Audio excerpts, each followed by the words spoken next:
Let me now start with a little bit of an outline of what I'd like to share with you. I'll start by explaining what the political map of the Middle East looks like today. The political map of the Middle East has experienced a dramatic transition over the past 5 years, starting with the Arab Spring, going from a region that was sleepy where nothing ever happened really, to a region that has undergone dramatic transformation in every single country in the region. And I think it's worth going through the political map of the region.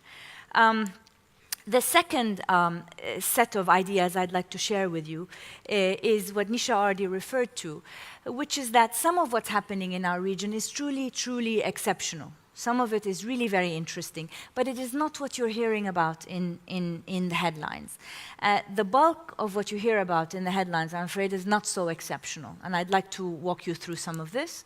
And finally, I'd like to just explain why there continues to be interest in the region.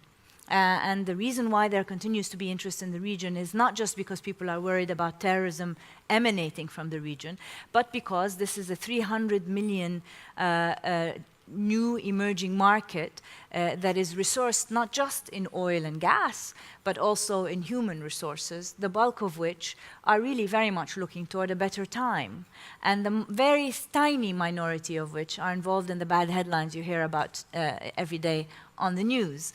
So I'd like to show you some of this and explain how regional interests from all over the world, in particular from the large emerging giants, is central to this developing story in the Arab. Now, why is it that interest in the region has not ebbed? Why is it that there's still business interest in the region? Why is it that people are here today? I don't think it's just about oil and gas. I think it's because people understand that there's potential that is beyond the oil and gas story, but it certainly includes the oil and gas story.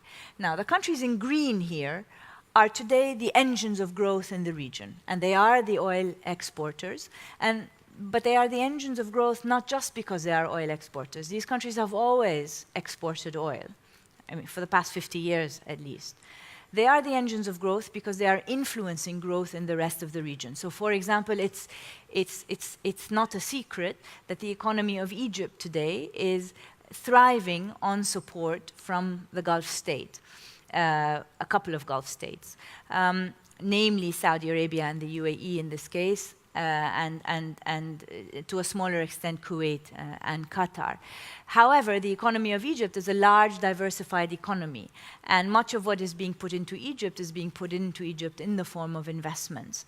So there's quite a lot that is happening intra-regionally by way of support from the countries in green to the countries in yellow and in red that is new to the region, and that is driving forward growth. Here on the map are the ones whose exposure to Europe in terms of trade is the highest. Okay. And the darkest countries, Tunisia, Morocco, and Libya here, are the ones who have more than 51% exposure. So on the eve of the Arab Spring, during the financial crisis, Tunisia was exporting 80% of everything it produced to Europe, and Morocco was exporting 75% of everything it produced to Europe.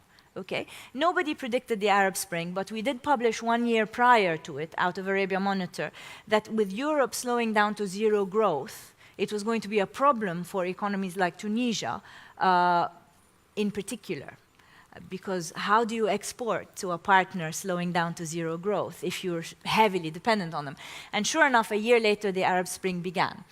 Now, why do I say this? I say this because it's connected to the new growth story here. I'll show you in a moment, but Morocco, for example, is producing something called the Casablanca Finance Center, which is similar to its own Dubai, focused on Africa in order to leverage the growth in West Africa and diversify its economy from trade with Europe toward trade with Africa.